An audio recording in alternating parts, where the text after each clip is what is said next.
नमस्कार मित्रांनो, 31 मार्च जवळ येत आहे आणि सर्व करदात्यांना एका गोष्टीची काळजी असते, ती म्हणजे 31 मार्चपूर्वी आपण काय काय गोष्टींची काळजी घ्यायला हवी.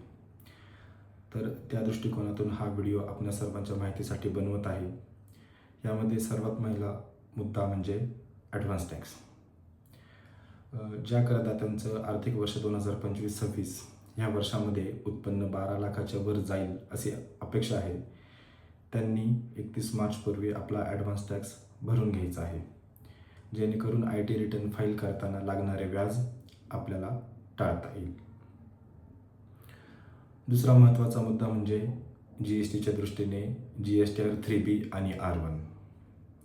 आपण वर्षभरात जो सेल दाखवलेला आहे, तो सेल आपण बरोबर GSTR 1मध्ये फाईल केला आहे की नाही, तसेच तो सेल आपण GSTR 3B मध्ये सुद्धा करेक्टली रिपोर्ट केला आहे की नाही, हे पाहणे या वेळी महत्त्वाचे आहे. मार्च महिना आपल्या जवळ आहे. आपण आपल्या CAशी कन्सल्ट करून 3B आणि R1 मध्ये जो काही डिफरन्स असेल तो पूर्ण करून घ्यावा आणि आपले GST रिटर्न मॅच करावे. दुसरा मुद्दा जो आहे आपला परचेसचा GST, ज्याला आपण GSTच्या भाषेत ITC असं म्हणतो. आपल्या सप्लायरने आपल्याला जो काही सेल शो केलेला आहे तो आपल्या GSTR 2B मध्ये ऑटो पॉप्युलेट होतो. आपल्याकडे असलेले परचेस इनवॉइस आणि आपला जनरेट झालेला 2B फॉर्म हे आपण चेक करायचे आहे, रिकन्साईल करायचे आहे. यातली काही बिलं आपल्या सप्लायरकडून दाखवण्याची राहून गेले असेल तर त्या सप्लायरला सांगून ती बिलं आपल्या 2B मध्ये अपडेट करून घ्यायची आहेत. पुढचा मुद्दा जो आहे तो आहे की पेमेंट टू सप्लायर. म्हणजेच GST मध्ये एक नियम असा आहे की आपण आपल्या सप्लायरचे पेमेंट 180 दिवसाच्या आत केले नाही तर त्या सप्लायरच्या सदर इनवॉइसचा ITC किंवा GST आपण वापरू शकत नाही, त्याचे क्रेडिट आपल्याला वापरता येत नाही. तर अशी काही केसेस आपल्यामध्ये असतील तर 180 दिवसाच्या आत आपण त्या सप्लायरचे पेमेंट करायचे आहे. पुढचा एक महत्त्वाचा मुद्दा आहे तो इन्कम टॅक्सच्या दृष्टीने आहे, तो म्हणजे MSME.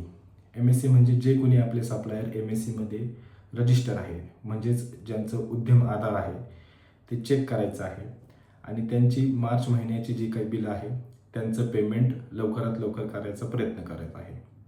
याचं कारण असं आहे की इन्कम टॅक्समध्ये एक क्लॉज आहे सेक्शन 43B.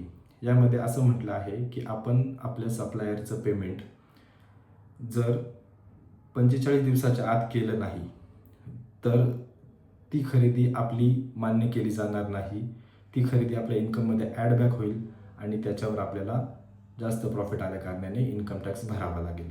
तर ह्या सुद्धा गोष्टींची काळजी घ्यायची आहे. पुढचा एक महत्त्वाचा मुद्दा आहे म्हणजे नवीन इनवॉइस. 1 एप्रिल सुरू होत आहे, नवीन आर्थिक वर्ष सुरू होत आहे. तर जी काही जुनी 25-26ची आपली इनवॉइस जनरेट करण्याची सिरीज आहे ती सिरीज 31 मार्च रोजी संपुष्टात आणायची आहे आणि 1 एप्रिल 2026 पासून नवीन इनवॉइस जनरेट करण्याची सिरीज चालू करावी. आणखीन एक मुद्दा म्हणजे इनवॉइस. तर ज्या कोणत्या डीलरचा किंवा ट्रेडरचा आर्थिक वर्ष 2025-26 मध्ये सेल किंवा GST मध्ये टर्नओव्हर 5 कोटीच्या वरती जात आहे तर त्यांना 26-27 आर्थिक वर्षापासून इनवॉइसची संकल्पना लागू होते. तिथून पुढचे आपले सर्व B2B इनवॉइस त्यांनी इनवॉइसमध्ये बनवणे आणि अपलोड करणे कंपल्सरी आहे. तर ज्या टॅक्सपेयरचा, ज्या GST धारकाचा टर्नओव्हर किंवा सेल 5 कोटीच्या वर जाईल त्यांनी ह्या गोष्टीची काळजी घ्यायची आहे आणि आपल्या CAशी कन्सल्टंटशी सल्लामसलत करून इनवॉइसची संकल्पना राबवावी. तर या काही महत्त्वाच्या गोष्टी आहेत ज्या आपण 31 मार्चपूर्वी लक्षात घ्यायला हव्यात, यांची काळजी घ्यायला हवी. आपल्यालाही काही गोष्टींची आणखीन माहिती असल्यास कमेंट बॉक्समध्ये मला नक्कीच कळवावे. येणाऱ्या काळामध्ये त्याच्यावर सुद्धा आपल्याला व्यवस्थित अशी माहिती दिली जाईल. धन्यवाद.